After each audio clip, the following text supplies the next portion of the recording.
자, 우리가 이렇게 그 국내 정치와 국제 정치의 어떤 그 상호 관계에 의한 설명을 봤는데, 그걸 가지고 우리가 이전에 그 논의를 했던 사례인 쿠바 미사일 위기에 대해서 간단하게 한번 적용을 한번 해보겠습니다. 자, 기존 모델의 한계를 보면 합리적 행위자 모델은 아까 말씀드린 것처럼 레벨 1만 고려를 했죠. 따라서 우리가 많이 이제 반복했던 질문들, 그 소련이 쿠바에 왜 핵미사일을 설치했는가, 미국은 왜 해상 봉쇄로서 했는가, 그리고 소련은 또 왜 핵미사일을 철수했는가라고 하는 부분들이 합리적 행위자 모델에서는 미국과 소련의 관계에서 이루어진 것이죠. 그 전략 미사일의 불균형 때문인지, 혹은 베를린 위기 때문인지, 냉전에서의 경쟁 때문인지, 쿠바를 방위를 위한 것인지, 그 과정에서의 미국과 소련이 어떤 대응 관계를 하는 것인지에 대한 설명을 주로 많이 한 것이죠. 그런데 합리적 행위자 모델 레벨 1만 고려했던 데 비해서 조직 행태 모델과 정부 정책 모델은 레벨 2만 고려한 것이죠.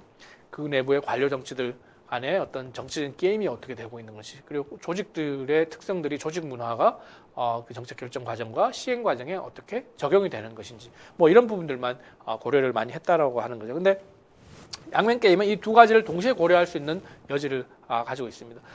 가령 미국의 대통령 케네디 대통령이 이 상황을 평가를 할 때 소련이 어떤 생각을 가지고 있는지도 평가를 할 것이고, 미국과 소련의 냉전의 경쟁 상황이 어떤지도 평가를 할 것이고, 전략 미사일의 균형이 어떤 상황인지도 평가를 하겠죠. 즉 레벨 1의 어떤 상황이 국제정치적 상황도 고려를 하지만 국내 정치적인 상황도 고려를 한다는 거죠. 자, 미국의 양면 게임은 소련과의 레벨 1에서는 소련과의 냉전 경쟁이나 베를린 위기나 미사일 경쟁 이런 것들을 생각했죠. 그런데 레벨 2에서는 정부 내 이견, 특히 군부는 이제 군사력을 사용하려고 하는 모습들이 굉장히 강하고, 군부 내에서도 해군, 육군, 공군이 다 다른 의견들을 가지고 있다고 하겠죠.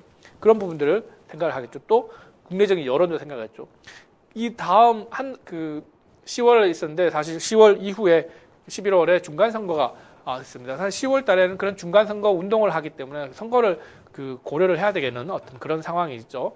그러니까 이 중간 선거라고 하는 것은 중간 대통령으로 보면 중간 평가에 해당하는 것이기 때문에 상당히 민감하게 고려하지 않을 수 없습니다. 보면 이 당시에도 상당히 많은 시비들이 있었습니다. 여기 나타나 있듯이 대통령이 이 부분에 대해서 굉장히 조심을 해야 된다라고 하거나, 아니면 쿠바 미사일 위기를 잘 다뤄야 된다, 유엔이 다루게 해야 된다.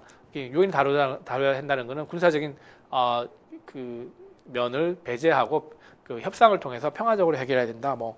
peace or perish라고 하는 것은 평화가 아니면 우리나라는 굉장히 큰일 난다, 망할 수 있다, 이런 것을 이야기하는, 이런 의견들은 군사적 행동에 반대하는 그런 모습인 것이죠. 해상 봉쇄까지도 반대하는 어떤 여론이고, 만약에 이런 여론들이 훨씬 더 많아진다면 대통령으로서는 그것을 고려하지 않을 수가 없는 것이겠죠. 그러니까 이 쿠바 미사일 위기 상황에서도 레벨 1의 뿐만 아니라 레벨 2의 모습들도 상당히 많이 있었고, 당시 특히 11월 선거를 앞둔 10월의 시기는 11월 선거를 앞둔 중간 선거 기간이었기 때문에, 이 10월의 시기, 그래서 10월의 어떤 쿠바 미사일 위기의 기간들이 국내 정치적으로도 굉장히 중요한 모습을 가지고 있었다라고 이렇게 얘기를 할 수 있습니다.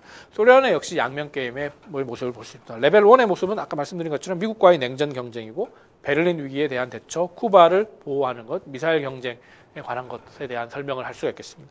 반면 레벨 2의 모습은 이전에 우리가 조직 행태 모델이나 정부 정치 모델에서 설명을 했었던 그런 것이죠. 후르시초프가 가지고 있었던 권력 기반의 모습들, 취약성의 모습, 어떻게 자기의 권력을 계속 유지해 나갈 수 있을까, 다른 어떤 정적들을 어떻게 견제할 수 있을까라고 하는 부분들이 상당히 많이 고려되었을 것이고, 그런 내부의 권력 투쟁 가능성에 대해서 모습이 있겠죠. 만약 이 쿠바 미사일 위기를 다루는 과정에서 실패를 하게 된다면 정적들로부터 커다란 비판을 받을 수 있는 부분이죠. 특히 군부로부터 커다란 반발을 받을 수 있다고 하는 것들을 생각해 볼 필요가 있습니다. 따라서 결국 미국과 소련의 윈셋을 파악을 하는 것이 중요하죠. 결국에는 쿠바 미사일 위기가 타결이 됐죠. 그 말은 미국의 윈셋과 소련의 윈셋이 서로 결합된 부분이 있다는 거죠. 서로 겹치는 부분이 있다는 거죠. 타결안의 내용을 보면 결국 소련은 쿠바에서 핵미사일을 철수했죠.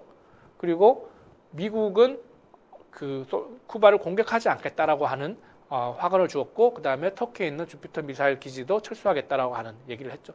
이 두 가지는 그 소련이 원하는 것이고 미국이 원하는 것이고 서로 간에 합의를 할 수 있었던 것이죠. 자, 미국은 쿠바를 공격하지 않겠다는 약속을 할 수 있고 주피터 미사일 기지, 터키의 미사일 기지를 철수하겠다는 얘기를 할 수 있는 양보를 할 수 있었죠. 근데 처음부터 그런 얘기를 다 하지는 않은 것이죠. 그죠? 처음에 소련에게 요구할 때는 먼저 그 무조건 철수해라 뭐 이렇게 되는데 나중에 협상을 하면서 이제 그 본인들의 윈셋이 그 정도 됐다는 것이 이제 그 공개를 한 것이고 소련 역시 철수를 했다라고 하는 것은 이제 철수를 할 수 있었다라고 하는 것, 협상안에 철수한다는 것이 고려되어 있었다라고 하는 것인데 실제로 보면 처음에는 철수를 못한다라고 이렇게 얘기를 했었죠. 근데 철수를 함으로 인해 가지고 소련도 얻는 것이 있고 미국도 얻는 것이 있는 이런 모습들이 있는데 결국 미국의 윈셋과 소련의 윈셋이 서로 교차하는 부분이 있었다라고 하는 측면에서 우리가 이해를 할 수 있을 것 같습니다. 결국에 외교 정책을 볼 때 특히 협상의 과정에서 살펴볼 때 이 양면 게임 이론이 얘기하는 중요한 개념이 윈셋을 잘 파악을 하는 것이 중요하죠.